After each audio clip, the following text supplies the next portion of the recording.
Praise the lord. అందరికీ క్రీస్తు నామమున వందనములు తెలియజేస్తున్నాను. అందరూ బాగున్నారా? అందరూ ఆరోగ్యంగా సంతోషంగా ఉండాలని ప్రతిరోజు మీ కొరకు ప్రార్థన చేస్తున్నాను. 2025 సంవత్సరము ఏప్రిల్ నెల 25వ తారీఖున తండ్రి అయిన దేవుడు పరిశుద్ధ గ్రంథం నుండి ఈరోజు మన కొరకు వాగ్దానము పంపినారు. అదేమనగా యెషయా 30వ అధ్యాయము 19వ వచనములో ఇలా వ్రాయబడి ఉంది. నీవిక నీ మాత్రము కన్నీళ్లు విడువవు, ఆయన నీ మాట వినగానే నీకు ఉత్తరమిచ్చును.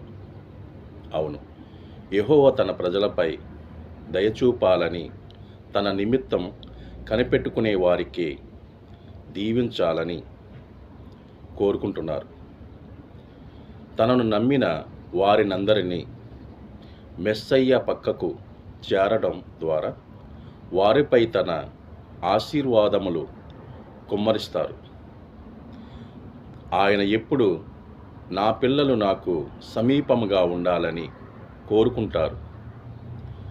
అడగక ముందే మన అవసరాలు తీర్చిన దేవుడు అడిగితే మరి నిశ్చయముగా మనకు ఉత్తరమిస్తారు. అటువంటి కృప మనము పొందుకోవాలని నా ప్రార్థన. భూమిని ఆకాశమును సృజించిన సర్వశక్తి గల తండ్రి అయిన దేవ మీకే వందనములు. గడిచిన దినము నుండి ఈ యొక్క నూతన దినమును మాకు ఇచ్చినందుకు మీకు స్తోత్రములు.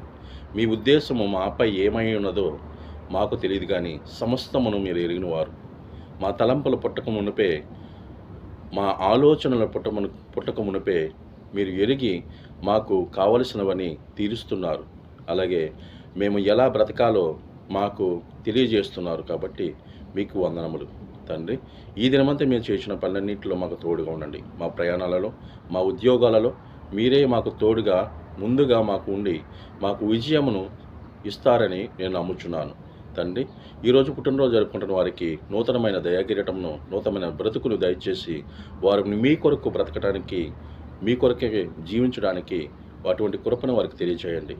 అలాగే ఈరోజు వివాహం చేసుకున్న వారు కానీ, వివాహ రోజును చేసుకుంటున్న వారు కానీ నూతనమైన జీవితమును ఎటువంటి గొడవలు లేకుండా, ఎటువంటి అల్లరులు లేకుండా వారు జీవించడానికి వారికి సహాయం దయచేయండి. వారు ఫలించి అభివృద్ధి పొందడానికి వారికి కృపనివ్వండి. వారిని ఆశీర్వదించండి. ఈరోజు నూతన గృహం కట్టుకోవాలని ఆశపడుచున్న వారికి ఆర్థిక సహాయం దయచేయండి. మంచి పనివారనివ్వండి.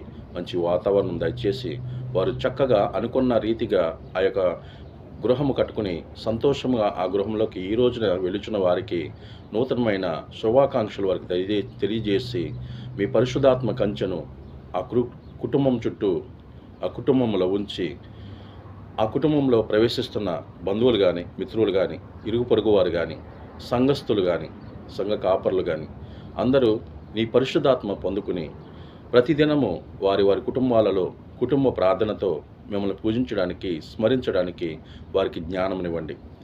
అనారోగ్యంతో ఎంతోమంది బాధపడుతున్నారు తండ్రి. వారి అనారోగ్యమును యేసు నామమున తొలగించి స్వస్థపరచండి. వారి అనారోగ్యమును దూరపరచండి. దురాత్మ శక్తులను దూరపరచండి. అనేక మంది బిడ్డలు వలస వెలుచున్నారు అనేక ప్రాంతాలకు తండ్రి. వారి ఉద్యోగాల నిమిత్తము, వారు చేసిన పనుల నిమిత్తము తండ్రి. వ్యవసాయం చేస్తున్న బిడ్డలు కానీ, కూలి పని చేస్తున్న బిడ్డలు కానీ, నర్సులు కానీ, డాక్టర్లు కానీ, టీచర్స్ని కానీ, అలాగే ఉద్యోగస్తులు కానీ, డ్రైవింగ్ చేస్తున్న బిడ్డలు కానీ, ఇంట్లో పనిచేస్తున్న బిడ్డలు కానీ, ఎడారులో పనిచేస్తున్న బిడ్డలు కానీ వారందరికీ కాపుదలనిచ్చి వారిని దీవించి వారికి ఎటువంటి ప్రమాదం లేకుండా వారు స్వదేశము తిరిగి వచ్చేంత వరకు వారికి కృపను దయచేస్తానంటుందండి. అలాగే స్వదేశంలో చేస్తున్న బిడ్డలందరికీ ఆరోగ్యమును, శక్తిని బలం దయచేసి వారు ప్రతిదినం మమ్మల్ని పూజించడానికి, స్మరించడానికి వారికి ధన్యతనివ్వండి. అలాగే ఎంతోమంది బిడ్డలు మీ కొరకు ఎదురు చూస్తున్నారు తండ్రి.